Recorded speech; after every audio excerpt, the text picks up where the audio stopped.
All right. Well, good morning, everyone. I'm Kalina C. Senker. I'm Vice Chair of the Faculty Advisory Committee, and I represent the community colleges. I teach philosophy at Gateway. The chair of the committee, representing the universities, is David Blitz, and he'll be our timekeeper and moderator today. He's professor of philosophy at Central. I want to begin by thanking you all for being here with us, and I also want to thank the committee for organizing this mini conference today. They are Diane Robinson, Associate Director of the First Year Experience at Southern, Carmen Yamayanis, Biology Professor at Capital, Mary Beth Rychewski, Associate Professor of Mathematics at Esnuntuck. Lou True from IT Support Services at SCSU is hosting our WebEx meeting today. And so thank you, Vu. The FAC conference is usually an in-person event in April, and it was for a while the only system-wide conference, and its focus always included shared governance.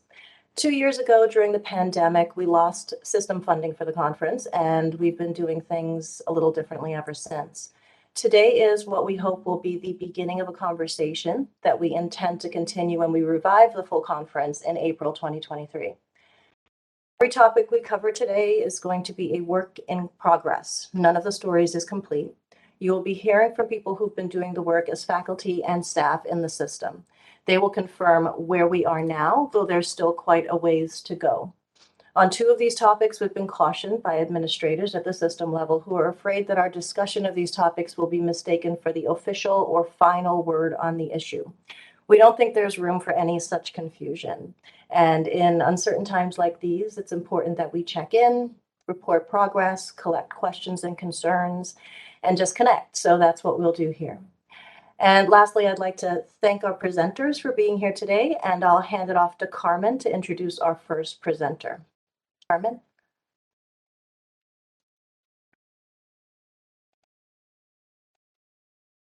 Carmen, you're muted.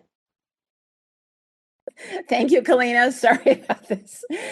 Yes, I'd like to introduce our first speaker, Elle Vandemark, and she was going to speak on the status of department chairs. She is a professor of history at Esnuntuck, and she's also 4C's vice president of faculty. So Elle, without further ado, I'll turn it over to you. Thank you. Thank you not only for the introduction, but for the opportunity to let folks know what is happening specifically on the issue of department chairs at the community colleges.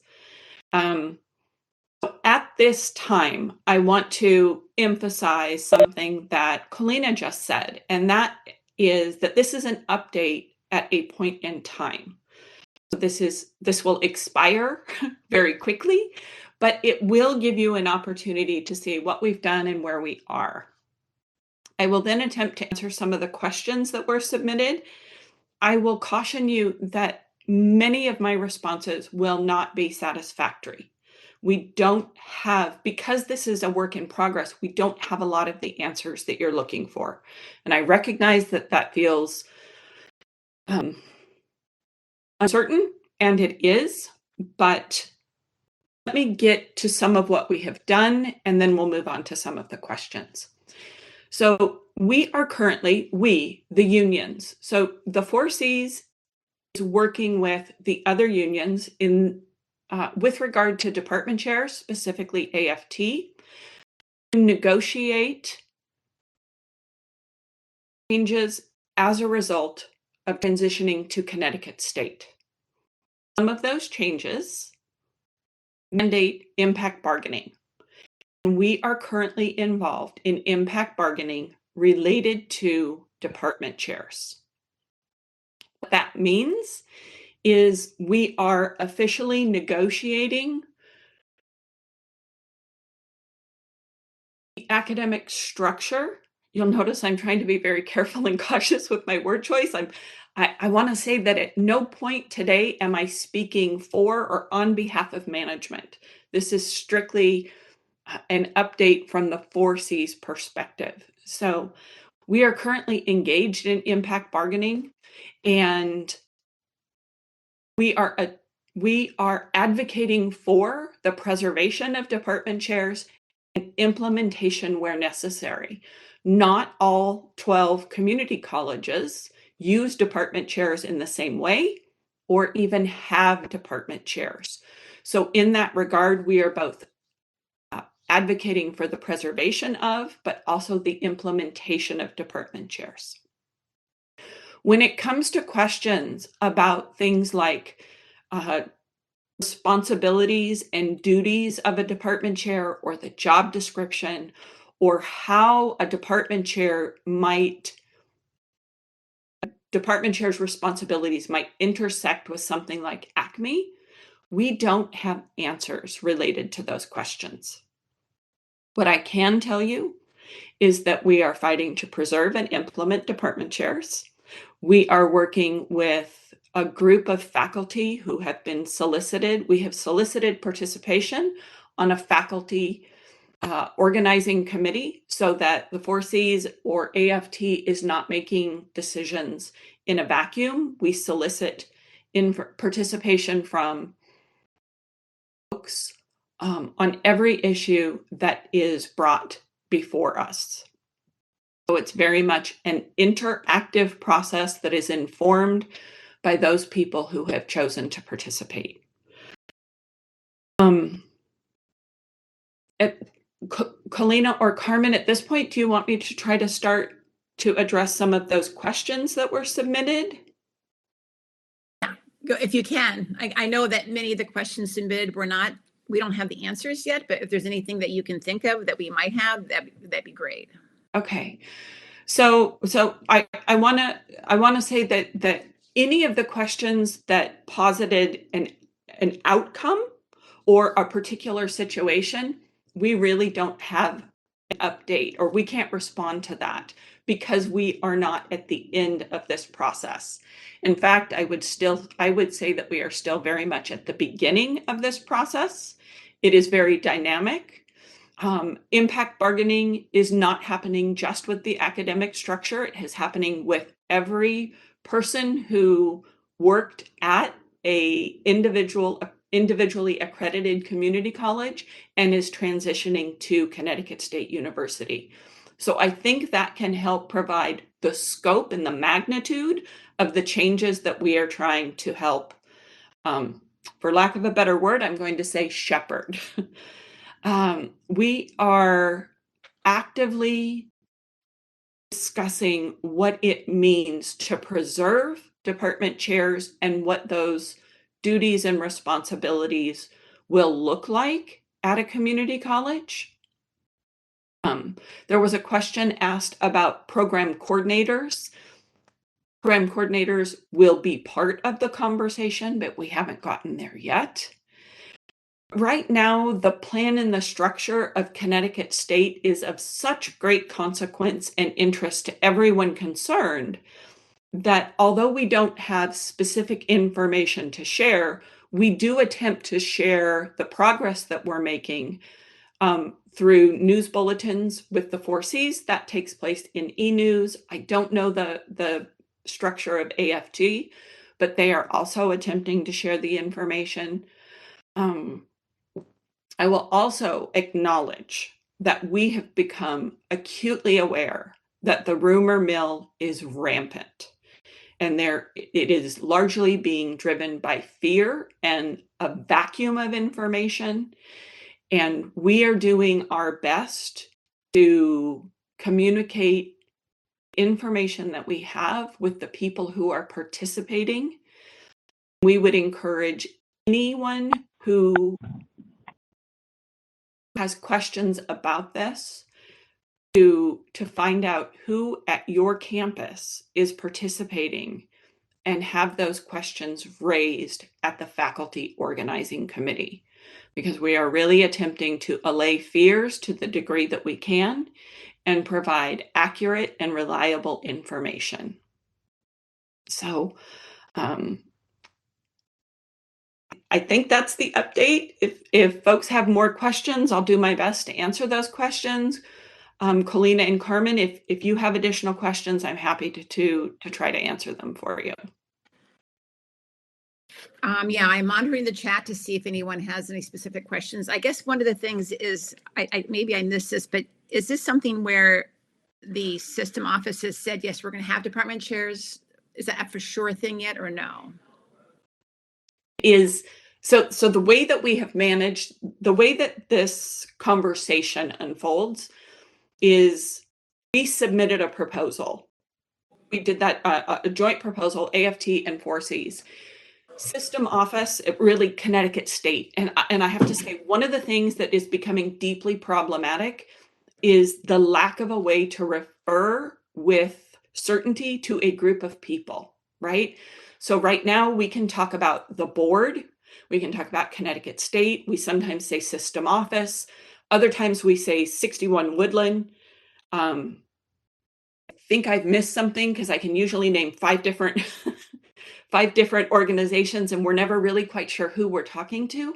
But we are negotiating with Connecticut State, and Dr. Meduco has publicly acknowledged that department chairs are important and valuable. But to the degree that we have reached resolution, we have not reached resolution on the proposals. I know I just threaded a needle and that feels really messy, Carmen, and I apologize, but that's kind of that's the ways that this moves forward haphazardly. Okay, and then there is a question for the colleges that have the chairs right now, the departments, what is their role now? You have that information? What is the role of department chairs? Right, in college, because not all the colleges have them. We're just curious, what someone had a question, what's the role of department chairs now? And because we know that might change if later on when having these other positions. So it might very well change. I think that is a realistic expectation. How it will change, we don't know. For those colleges that have department chairs, nothing has changed at this time.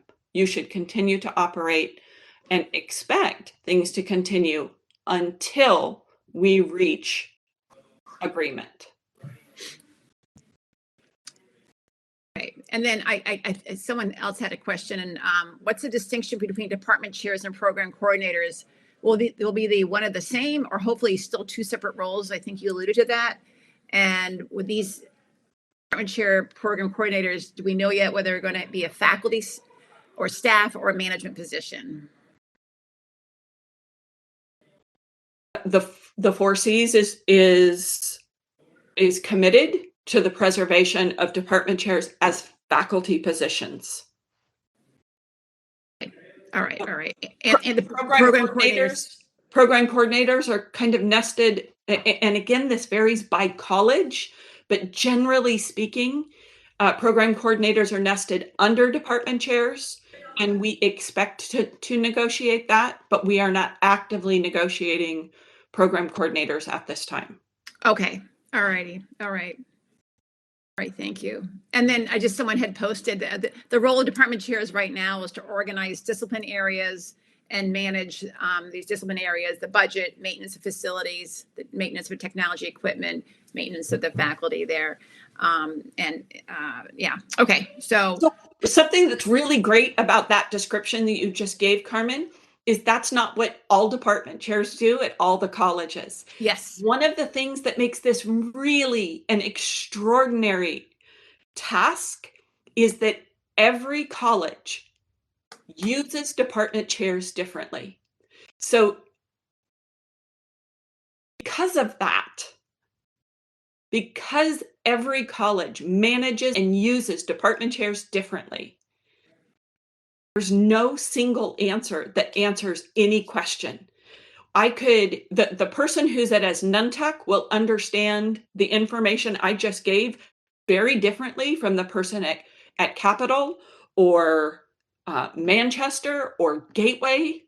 And then if we pivot and we think about a college like Middlesex that doesn't have department chairs, they don't even have a landscape in which to apply this information.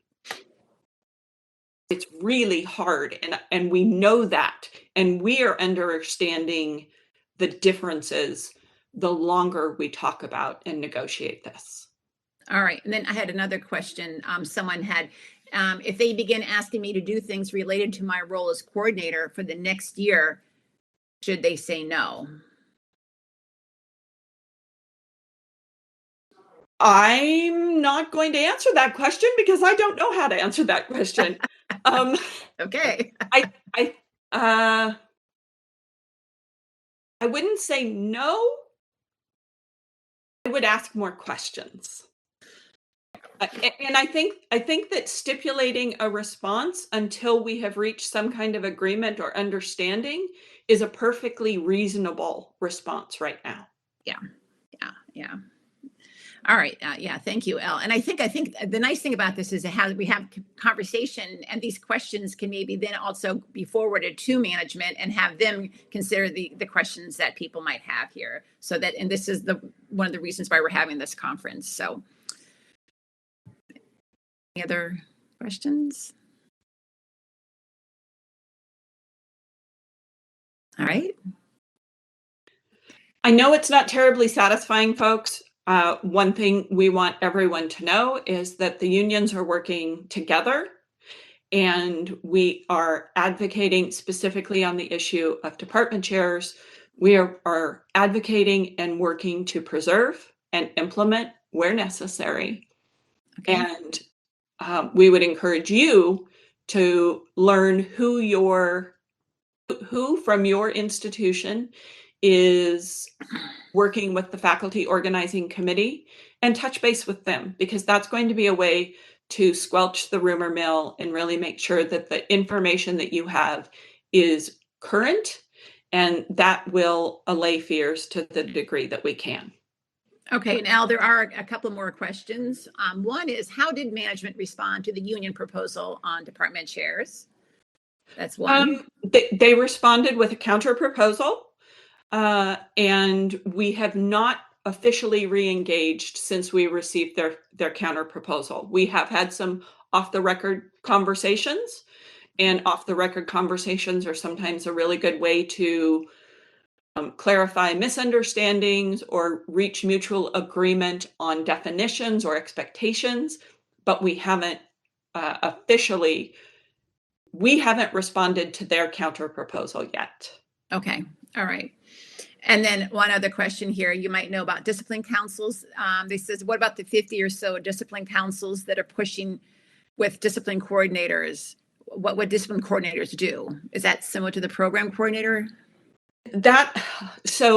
I'm going to have to make some assumptions to answer this, and I think that question is based on the Connecticut state structure that was originally put forward, or at least was accurate as of the end of spring semester. And the discipline councils are a good question. They have not been decided upon. They're still part of ongoing conversations. Okay. All right. Thank you very much, Elle. I mean, I know it's just nice to kind of provide an update. May not be a lot of answers at this point, but this is what we know so far. Yes, ma'am.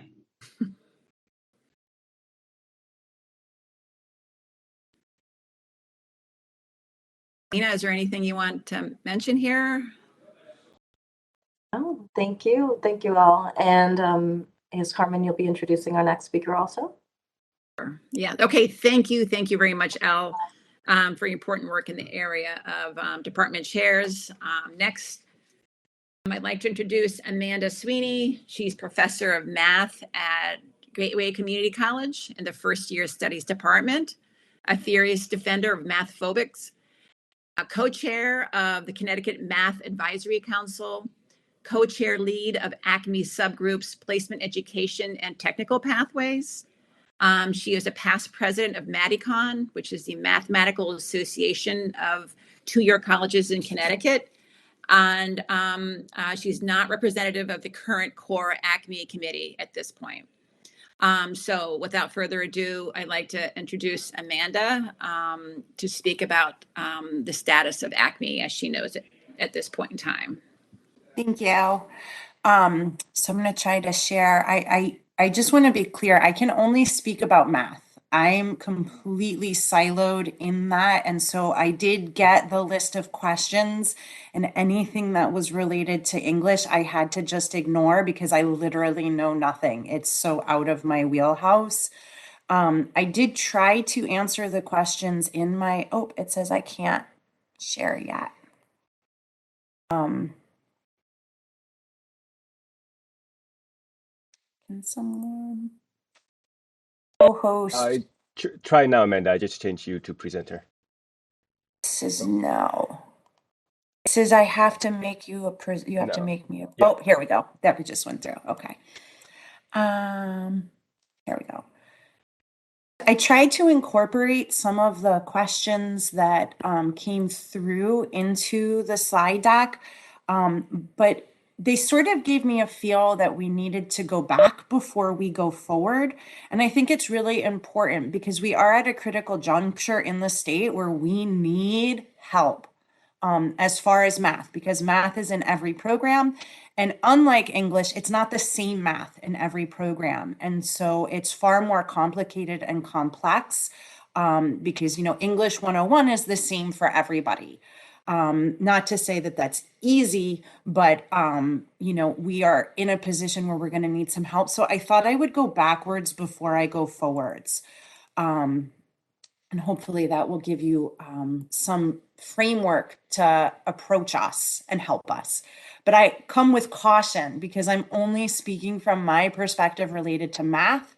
Again, not representative of the core committee or English or ELL. In spite of my involvement in all those groups she listed, I didn't run this by them. To be honest, I waited until the very last minute because everything changes day by day. So nobody's seen this yet, except for you guys. I'm just a math minion. I'm going to share some history, but please, it's not, this hasn't been vetted. It's not a historical artifact. And the plan that I'm sharing is not yet endorsed. They're just proposals. No one's approved them because they're just proposals. No one's rejected them because they're proposals. It's not a done deal because they're proposals. I just want to make sure that we're super clear that this is just what's out there. And like the last speaker said, we're at a snapshot. Okay. So how did we get here? In 2011, Statway came to Connecticut, which had the primary goal of getting students into and through transfer level stats faster and better, more critical thinking and less plug and chug. It was a byproduct of the Carnegie Foundation, and it came bundled with curriculum, tech support, PD, and faculty mentoring, and was pretty darn awesome. It was wildly successful at our campus, I think other campuses and maybe all campuses, but it died because it was super expensive and it didn't articulate. Then came PA 1240. PA 1240 was written into law in 2012. Just to reiterate, law, not policy. It supersedes any policy on the book and is sort of the ultimate goal that I feel as we make changes, we're beholden to. The timeline, the law set a timeline for redesigns for math and English that included preterm programs for what we refer to sort of in the math and English as transitional students. You guys might have them at your campuses as boot camps or bridge programs or transitional strategies. It required us to condense the developmental sequence to one term for what's called intensive level students. So they get one intensive semester of developmental prep. And then there's a level of co-rec or embedded who were closest, but not quite college level. The law also required us to incorporate multiple measures into placement and advising and align our curriculum to Common Core and the high schools. So we were funded, which was amazing, and we researched and we implemented our responses. The trouble was, as every campus did something different, we spent our money differently, and we really never got the opportunity to loop back to assess what worked best. But we do know that every campus saw positive gains in achievement in spite of us all doing something different and us defining achievement differently. So at some campuses, we saw great achievement in success and developmental completion. For others, it was greater success in college level completion, and for some other campuses, it was both. I think we all know where this is going. So I just want to reiterate that there is a success to be had and celebrated for a student who comes in numerically illiterate, who does not know how to read or estimate numbers. They're below a fifth grade level, and get themselves up to college level, even if they never finish college. I do think that's an important point to make about the success of learning rather than just success of credentials. Then came Math Pathways, which is a nationally recognized model of delivering math content.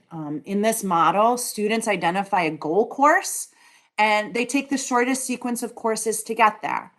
The primary consequence was intermediate algebra was no longer in most pathways. And the way we approached bringing this to Connecticut was in 2017, we formed a team of 5 community college faculty and 4 CSUs. And we met weekly for a year and designed the curriculum for students to get to transfer level stats or transfer level general liberal arts math in their first semester. They were co-requisite modeled courses. So a la the embedded level, right, in the PA 1240 law. Students placing in the transitional level would take a beginning algebra course first. For those of you who don't know what a co-rec is, they're by nature support classes. As math is sequential, the support is often prerequisite material, but it's delivered just in time. So instead of taking it a semester ahead, you do that content like 5 minutes before you need it.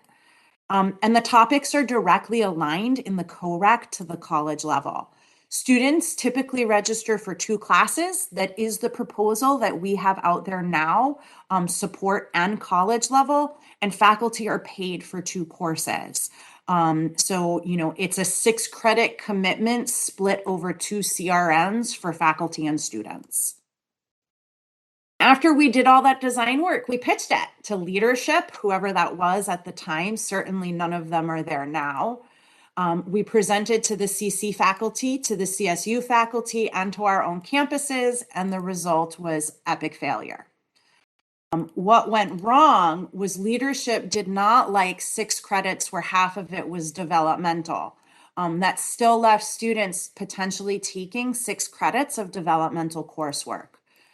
CSUs didn't like the removal of the intermediate. The CCs didn't like the prereq of beginning algebra. Call me naive, but I was dumbfounded, shocked, disappointed, but not defeated.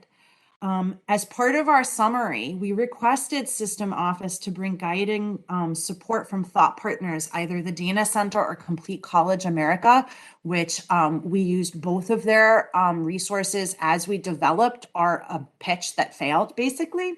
But we thought we needed better collaboration. And in 2019, we got what we asked for.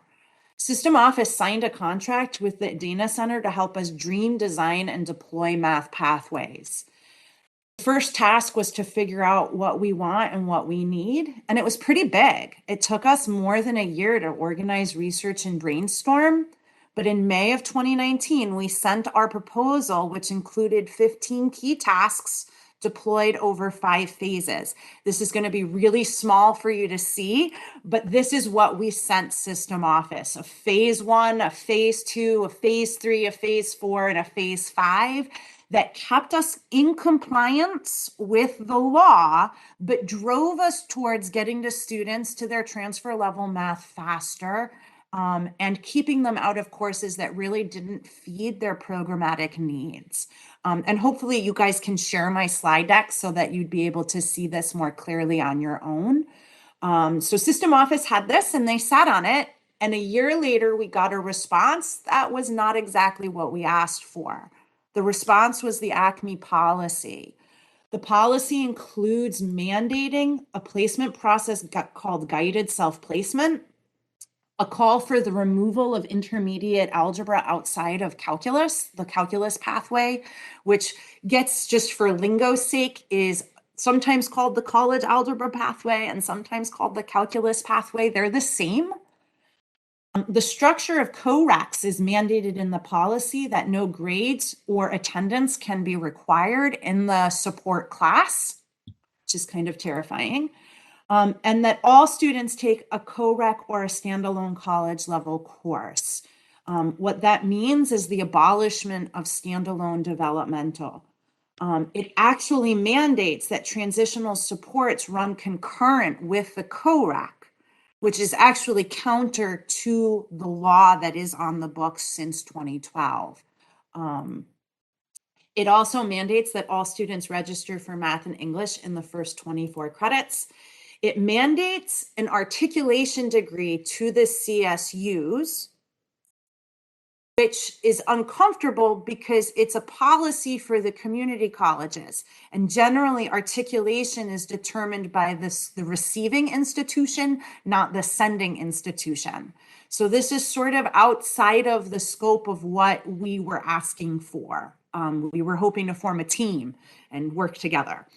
And it also gave us a timeline. So I'm going to give you what I sort of pulled out the timeline, and you'll see some skips because I know nothing about English. So I didn't put those pieces in there. So our target in the policy was full implementation of new curriculum and supports for 2023 fall.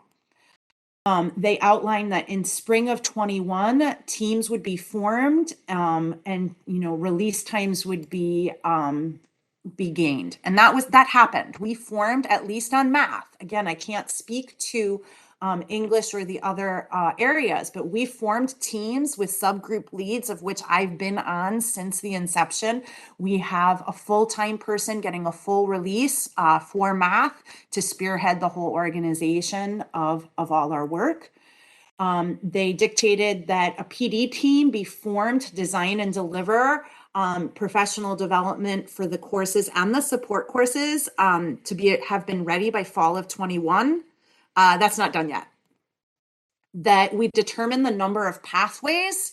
We're more or less there. We have determined that we need a pathway for quantitative reasoning, our sort of topical, general liberal arts math, statistics, college algebra, or that path to calculus. We're pretty sure we need an education pathway and a non-transfer pathway or technical pathway. We've identified these. There may be others as we fine-tune the work, but this is where we are at this moment. We would then assign a team to each pathway, and then they would have all the aspects of each pathway complete by last semester, and that didn't happen. The curriculum is done, but there's a lot more to implementing and designing co-requisites than just a topical list. And so the curriculum and the topics list is done, but all the other features are not. So some of the questions that came in about grading and credits, that's the design part that's not really solidified yet, still in that proposal phase.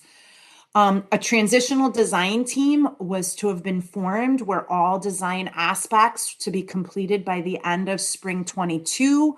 I don't actually know if they've formally formed a team yet. I know that I was given the sort of task about looking at transitional strategies, but I don't necessarily have a team yet. And I'm on so many other ones that's really not begun yet. So it's not ready, which means that we're not ready because transitional is law. So that's a really big problem. If we're not ready to stay compliant with the law, we got to slow down. They did task us to create this guided self-placement process. I'm going to give us a check. We just finished it a week ago, so we're a little bit late, but it is done, and that proposal has been put forward. So we were then told, well, we're not ready. What do you want to do? And so this is really where we are currently. Our plan is to keep aligned developmental courses for another year. So each campus will have the opportunity to offer a transitional 6-credit math class or an intensive 3-credit developmental math class with the common outcomes, common course numbers. Those curriculums have been aligned and those courses are available and pretty much what we've been doing at most of our campuses. We've proposed keeping the current transitional programming for another year because the transitional programming feeds and supports the developmental courses that are going to stay intact. We have proposed a complete rollout of co-requisite college algebra for fall 23, but only for students placing into the embedded intermediate level. Below that, we would like to retain the option to keep developmental in place. This we feel is doable, even if we're not complete with professional development, because we're not scooping so low, and our classes won't be so divergent at skill levels. We are proposing the removal of intermediate algebra as prerequisites and consequently offerings at scale. We'll still have some sections of intermediate, not everything is finalized, and some students are going to need to do some grade forgiveness. And so we're going to have to keep that on the books through a sunset process. We have proposed a sort of quasi-guided guided self-placement process, which includes access to ALEKS PPL, which again has been proposed, and we're still collecting feedback from them and going back and forth. ALEKS is a software product that can be used to place students. It can be used to offer access to remediation. It can be used to solicit participation in preterm transitional strategies, and it can be used for recruitment and interim workshops to be held by tutors or faculty or both.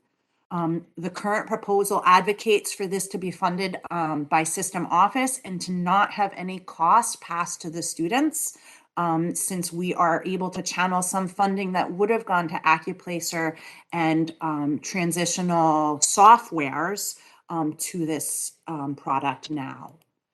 And we want to pilot co-rec stats and QR, and we want to continue developing education and non-transfer courses and continue developing transitional strategies and in-term interim supports, because we do believe that students are going to need different and new supports throughout this semester, not just before. So the biggest change that's like on the table is really this guided self-placement process. So I just want to take a peek to see what it's all about. And it really is about GPA, which when I say GPA, I mean the Guided Pathways Advisor. Placement and student onboarding have to be holistic. We cannot rely on a single high stakes test, not a single metric like not GPA in isolation. We can't have rigid guidelines. It really is full multiple measures for the win.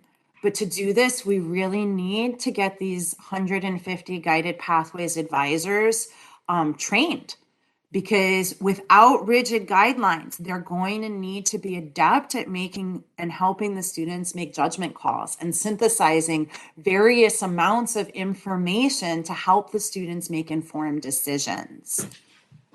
So the process sort of looks like this. The student begins their application, they upload their documents, they input their GPA and select a major. In the quasi implementation, after this, they get an email with next steps. In the fully implemented, they would, after selecting their major, they would be prompted to take a survey based on their major. So the next step is an email that would go out, and maybe access to PPL. We're hoping that we can get students getting access to PPL here, and they would be encouraged to make an appointment with their GP advisor.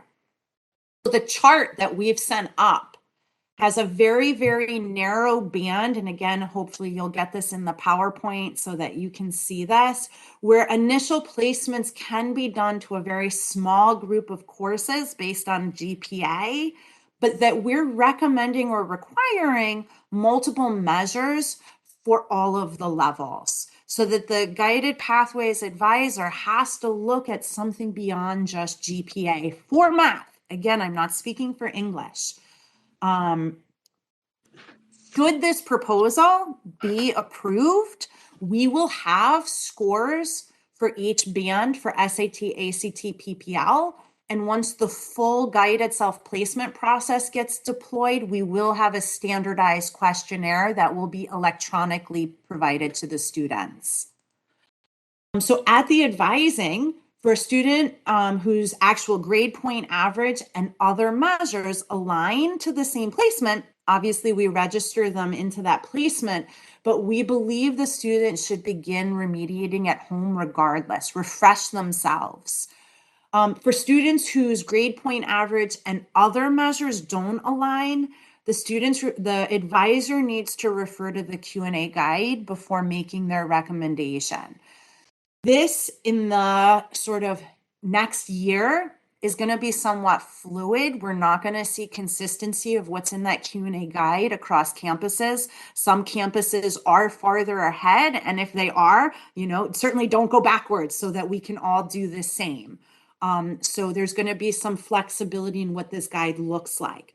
But once that registration level has been identified, the students should still be strongly encouraged to participate in PPL prep. Again, same product, just the second use for it. So just so you know what it means to do these sort of surveys, they could be non-cognitive. How do I feel about math? What have I done in the past types of questions? And then we also have exemplars of if a student's looking to take stats, how do they know if they should take it with a co-rec or not? So we have exemplars that are course specific as well. This process is better, we believe, because all students have equitable access to have their individual learning needs influence their math placement holistically. If we do GPA only and only multiple measures to get them placed higher, we're really not giving our students, the majority of our students, the same access to holistic placement. No metric is fully binding, and we get the opportunity to validate placement with software using PPL, which can really help us identify interdisciplinary preparation because we can see what topics a student is competent in when trying to help them decide for a science class, say. And then the same product they can remediate.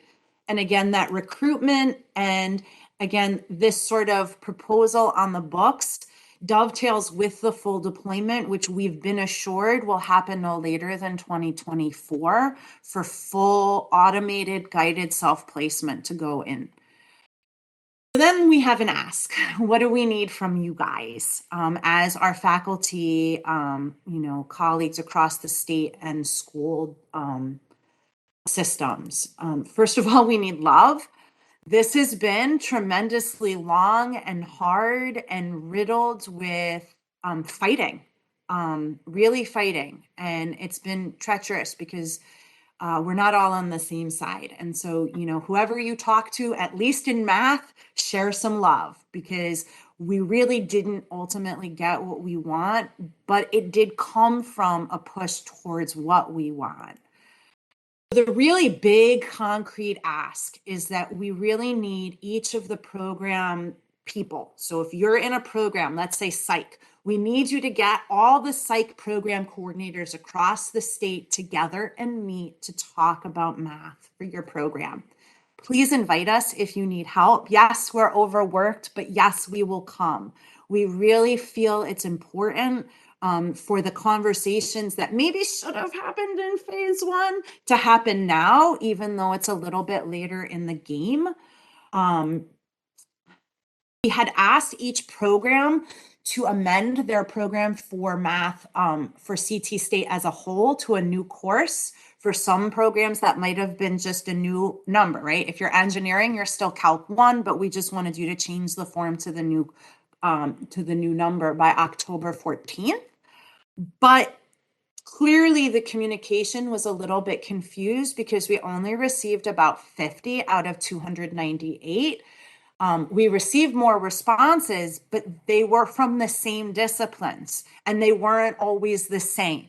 So we really need those discipline councils, I think is what somebody said exist in the state, which I didn't even know existed until, 20 minutes ago. We need those councils to call meetings to pick their math for their programs for CT State, like now. That really needs to happen. One thing that we do, and I know this isn't really why you asked me, but we need you to include all the courses that would satisfy your program. So if you are psych and you know that if they go on to bachelor's, they probably should take statistics, but if they're going to take, if you're going to allow a course substitution for graduation at an associate's level, please list all of the courses. Changes to automation are going to mean that students are going to have a more difficult time using financial aid to pay for courses that are not explicitly stated in their program template. We recommend you to make a recommendation. For instance, if you are a technical program, I'm sort of thinking automotive because I'm supposed to sit with them tonight at our convention. If you pick math 1001 or higher, which is sort of our first level gen ed course, but you know that math for science and technology is best, you can pick any course but recommend, and that is what we are going to put forward to go in the course catalog is the recommendation, but just know the advisors would then see the program template and have the flexibility without doing egregious harm to students and their ability to fund their education with financial aid dollars. But mostly we need more love, right? And so if you want to call for help, and again, I know it's all very small, but these are sort of where we are. These are the people. So our two primary leads are Deb Rimkins and Andre Freeman. They can handle anything about general policy. They are both on full releases currently. Marina and myself are doing placement. Marina's from Housatonic, and I'm from Gateway. Mirta from Manchester is doing the college algebra pathway. Andre is also working on the stats pathway. Deb and Asia are doing the QR pathway. Education is Marina and myself. Non-transfer or technical, we haven't named ourselves yet, is myself and Crystal. Transitional is myself. Study skills and growth mindset is Kathy Heron at Capital. I know that was a lot, but I just felt for information purposes, it was really important that faculty understand some of what we're working towards, even though the policy isn't exactly what we'd hoped. I think they meant well. I think we are still fighting back on the pieces that are really damaging, but we're trying to move towards a goal that we do think will help students. So I guess I can try to find where the WebEx is and stop sharing now.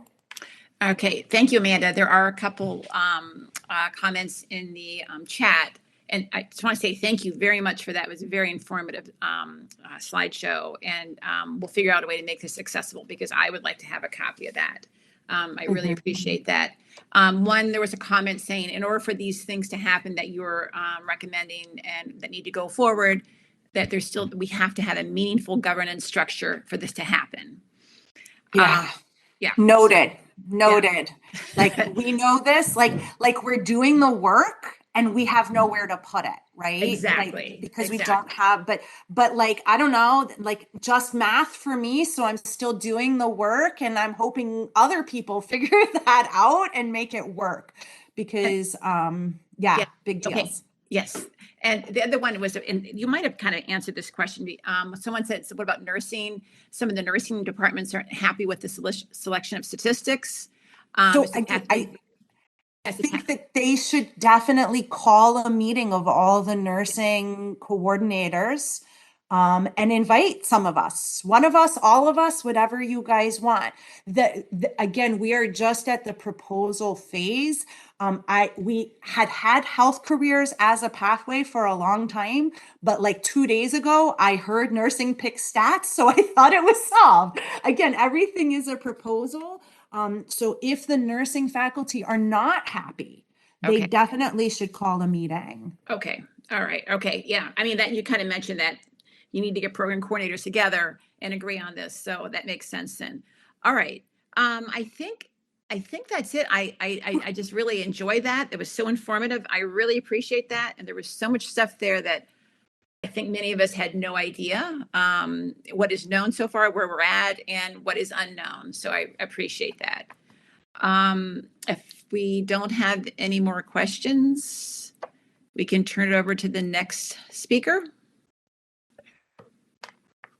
Okay, the next speaker should be Patty O'Neill, who is professor of psychology at Western and president of the four-campus AUP, American Association of University Professors. She was also the lead negotiator in the difficult but ultimately successful contract negotiations that were just completed over the summer and into the early fall. Now, I'm not sure that she is actually here. Patty, have you been able to join us? I did have a communication from her that she was in a meeting, I believe precisely on the topic that we're dealing with today, namely the fiscal situation at Western. In which case, I can pick up some of the slack and do a brief introduction for those of you. I don't know if there are other faculty, if Patty has been able to join us. David, Yes? Ritu is willing to give us an update from Western. Okay, then that's excellent. Thank you. So let me introduce Ritua, who is the president of the AUP section at Western. Go ahead, Ritua. Thank you, David. Was hoping that David would go on, but happy to do this now, of course. So my name is Ritua Lumban-Tobing. I'm an economist at Western Connecticut State University, and I'm also the chapter president of the Western AUP. And also, ironically, this academic year, I'm the chair of the curriculum committee. We call it a Committee on Undergraduate Curriculum and Academic Standards. That is supposed to make recommendation to the president about this, the interim president about this proposal. So on October 14, on October 7, we the Social Sciences Department received the proposal or the recommendation, reports and recommendation from the Dean of the Arts and Sciences, Michelle Brown, and the Provost, Missy Alexander, that recommend using economics, anthropology, sociology, social science, and social sciences programs in the social sciences department. And I think a bit later, also maybe in a couple of days later, that the physics, astronomy, and meteorology department received a memo from Missy Alexander to continue the meteorology program, which they tried to do last spring, and they beat that proposal. And we knew they were coming back, so that one is no surprise. And on October 14, that's when the interim President Barron sent us a memo to discontinue these programs. That started called the 60-day clock, which is according to the CSU AUP collective bargaining agreement, is when the length of time that is needed for the curriculum committee and Senate to investigate this proposal and on the basis of bona fide educational needs, as the CBA says. And that clock will ends on December 13. So we're in the middle of this shared governance process, the curriculum process. So just so you know, so the social sciences department has 97 majors right now. That is more than a lot. Many departments have in the school, the Macrocostas School of Arts and Sciences at Western.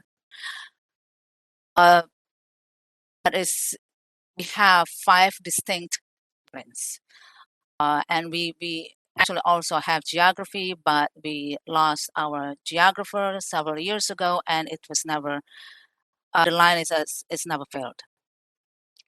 So this basis of this proposal is low completers, because these are the low completers programs. Again, there are many, I don't know how many exactly, but there are several programs in the School of Arts and Sciences and other schools at Western that are in the same situation. Low completers we think is just a red herring. There is no educational basis to that. This is not a McDonald's. We're not selling, I'm not trying to produce 100 cheeseburgers an hour, and then they tell me I make only 85, so they're gonna cut my line. So it doesn't make sense. And also the fact that we have the fact that this proposal will put us in a deeper financial hole. So I'm sure many of you know that since or in early April this year, the management revealed to us that we have a financial crisis, that we lost our reserves in the last 10 years, specifically 2011 to 2021, loss of reserves of more than $26 billion. Management thinks it's our fault. We don't sell enough cheeseburgers. So it's some of you, I don't know if any of you know, but the News Times came out with an article about 2 weeks ago about the audit report on Western. This is state audit, fiscal years 2020 and 2021, which revealed complete lack of internal controls at Western. We think that this is a big part of this is this is a big part of the problem of the financial crisis. Currently, management members are just running amok here, spending money without any controls and limits whatsoever. One instance that the state auditors found is that out of in fiscal year 2021, I think, that there were purchases totaling $3.2 million in credit card purchases. And they spot checked about $46,000 of them, did not find any receipts. So it's obvious that management is rotten to the core. Of course, faculty are the ones that are feeling the impact right now. So I think this is a litmus test. If this succeeds, this proposal succeeds, this is going everywhere. And obviously, what I'm saying is not representing what management is saying. So I just, as chair of the curriculum committee, I sent a list of courses that will be discontinued to the University Planning and Budgeting Committee, because they need to do the analysis, the financial impact this proposal, and send their recommendation to the curriculum committee. So there are 107 courses will be discontinued.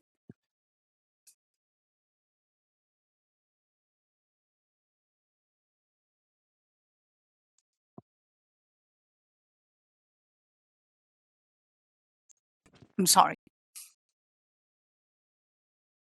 The Social Sciences Department.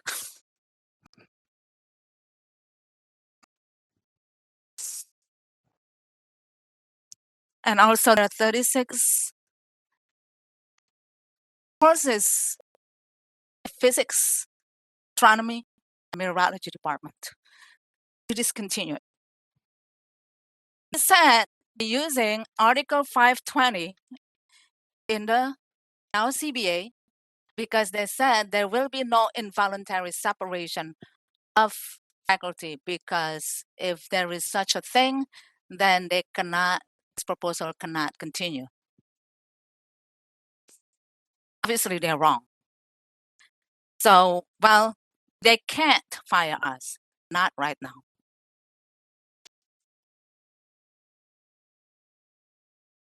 FYI, for your information, the Social Sciences Department has 9 full-time faculty. Teaching the full workload will be 72 courses per year. The Physics, Astronomy, and Meteorology Department has 4 full-time faculty. Will be usually teach the full workload will be 32 courses per year. Classes, I can say, because some of them are in multiple sections. So, for example, in spring, in this semester, fall 22, we have 8 sections of Anthropology 100, 6 sections of Political Science PS 102, 3 sections of Eco 211, and 3 sections of Eco 13, and also 11 sections of Sociology 100. So so obviously, I don't know what management's plan. They eliminate 143 courses in these 2 departments. I don't know what we're going to do. I mean, I don't mind, of course, just keep my job, keep my pay, my salary, and fringe benefits, and watch TV all day long, eating bonbons. That's not good for students. So, what we think is that this is a 2-step process, and this is actually the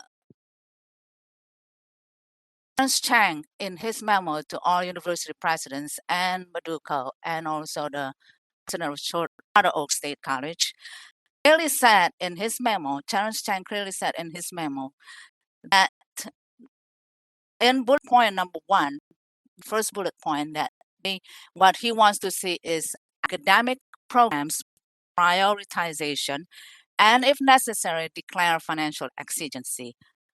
That's their plan. It's a 2-step process.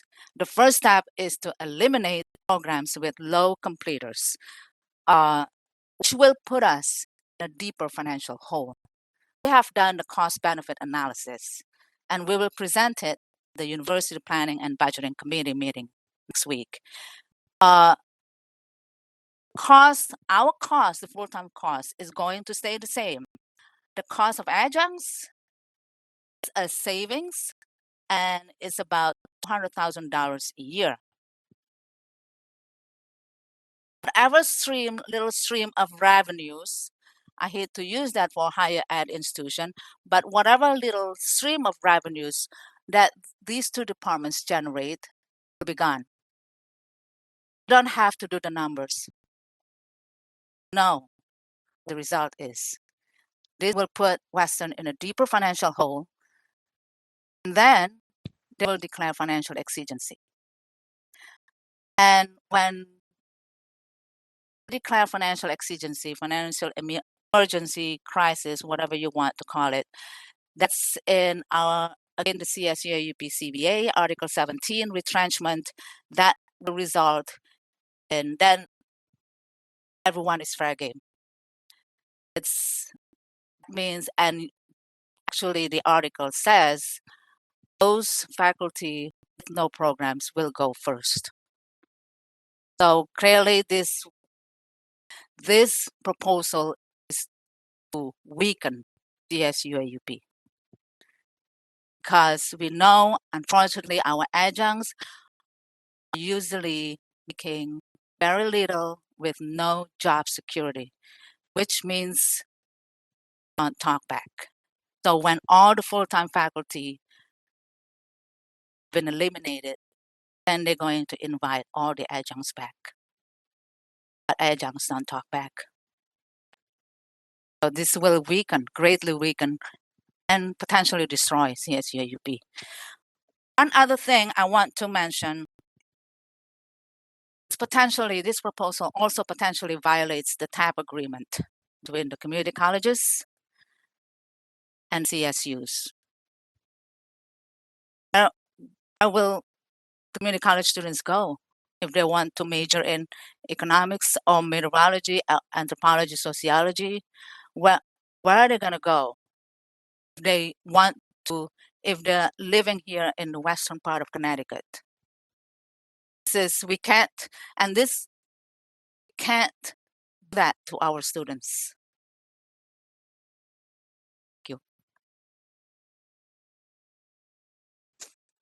Thank you, Ratu. I realize that was difficult, especially a last-minute replacement for Patty O'Neill, who's occupied in another meeting that she can't leave. That said, let me just add a couple of things. Since I sit on the Finance and Infrastructure Committee of the Board of Regents, I recall that over the summer, there was a statement from the chief financial officer of the system of savings that were to be implemented at Western in order to try and balance the budget, right? And those savings were to amount to a total of, for FY23, $11.2 million by holding back a total of 73 positions, which were vacant and would not be filled. The vast majority of those, 23 of them would have been AUP for a saving of almost $5 million. 8 of them would have been clerical for a saving of $1 million. The maintenance, which was an excessive number, was 22 for a saving of almost $2 million. For management confidential, 2 people, saving of $500,000. So I naively assumed, well, okay, that's medicine, but that should, at least temporarily, at least begin to repair the financial system. Additional proposal to eliminate the majors, minors, upper division courses in the social sciences and meteorology came as a surprise. And as you point out, it provides very little financial benefit, at most saving several $100,000 for the part-time faculty. You mentioned the standard for completion by discipline. Both Central and Southern in 2018, in the fall of 2018, had their Senates pass resolutions posing the use of the same number, the same metric, for assessing completion rates for small, medium, and large departments. If you have the same number, of course, then a very large department like psychology will easily meet it, but smaller departments nationwide, such as philosophy, physics, perhaps anthropology, will definitely not meet it.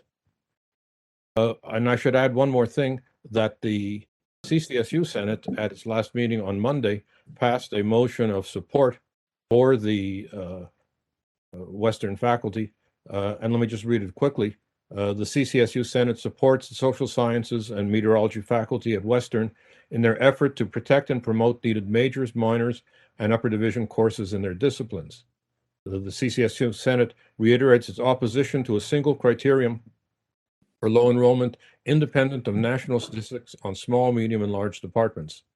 The CCSU Senate rejects the use of solely quantitative factors in determining program persistence to the exclusion of qualitative considerations of course content and the spirit of the university as offering the full complement of liberal arts and sciences programs. The CCSU Senate reaffirms the role of faculty, control of curriculum and pedagogy, and the role of shared governance in university decision-making. So I just wanted to add those additional details to what Ritua had said. Now, there were some questions that have come up, and I think we can answer at least some of them in part in this, the concluding part of our meeting. Among the questions that came up was one, do they plan on consolidating the CSU system? I know that that's a concern of many faculty. Will the same thing be happening to the universities that is currently happening to the community colleges? And I am authorized, and this was based on a meeting that I had with President Cheng and with the chair of the BOR Finance Committee, that there is no current plan or intention to consolidate the 4 universities. That said, this question of what happens to individual departments within the universities, that is obviously an open question, as Ritua has just pointed out to us.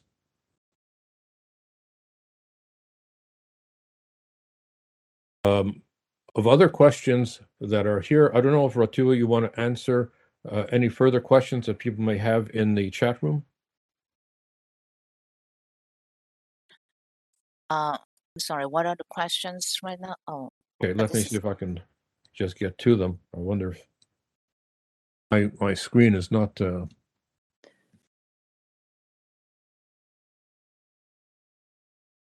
I can just tell Ritua. Ritua, one of the questions was the Board of Regents has been ratifying Western's budgets every year, even though the budget shows deficits.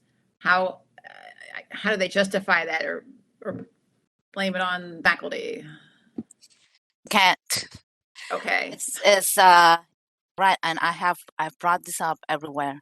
It's during those 10 years, and of course still before, while system office was created in 2011, but during those 10 years, and of course we all can't help but notice the fact that it started in 2011, that yes, the BOR approved Western budget every single year. They know this. I also wanted to add that the NACHI, the accreditation body, colleges and universities in New England, they did when we did an interim self-study interim report for accreditation in 2018, and they didn't say anything. I think the report mentioned that there was that our Western's reserves was $12 million at that time in 2018. Of course, it was missing the context, which is that it went from $24 million in 2011 to $12 million in 2018. But NACHI completely ignored that, and they actually sent a letter saying everything was lovey-dovey. Okay. And then, thank you, Ritua. And then another question that just popped up, and you may have said this, but is there something to say about the reserves of the system office versus those at the Western? I don't know how much actually the reserves is at. Maybe David and Kalina probably know this more, but I know they have a significant amount. I don't know what Chang's plan was, but he did say when the financial crisis was revealed to us earlier this year in May, we had a virtual open forum with him, and he stated this publicly, and which he later denied, but he stated publicly that it's not helping Western. Okay. The system office reserves for the university is somewhere in the tens of millions. Okay. And I'll get that number for you at some later date. I think the point that Ritua has made is an interesting one, because the focus of the previous Board of Regents, that is to say, the Marco Jakin Board of Regents, was exclusively from 2017 forward on consolidation of the community colleges. Supervision and assessment of the presidents and the universities was put off. Let me put it that way to be as polite as I can make it. And as a result, the kind of thing that Ritua has talked about was not, it was there in the spreadsheets. It was approved by the board at its meetings, but it was never seriously looked at. Then I think we have a very clear indication that there is a significant problem, but the question then is, why should the social science and the physics, science, and meteorology people be the ones to be the ones who are being finger pointed at?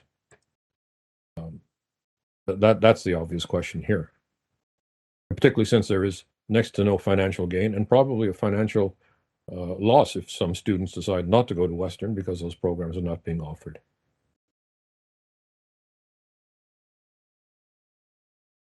Are there any other further questions in the chat? I think they're covered. Okay.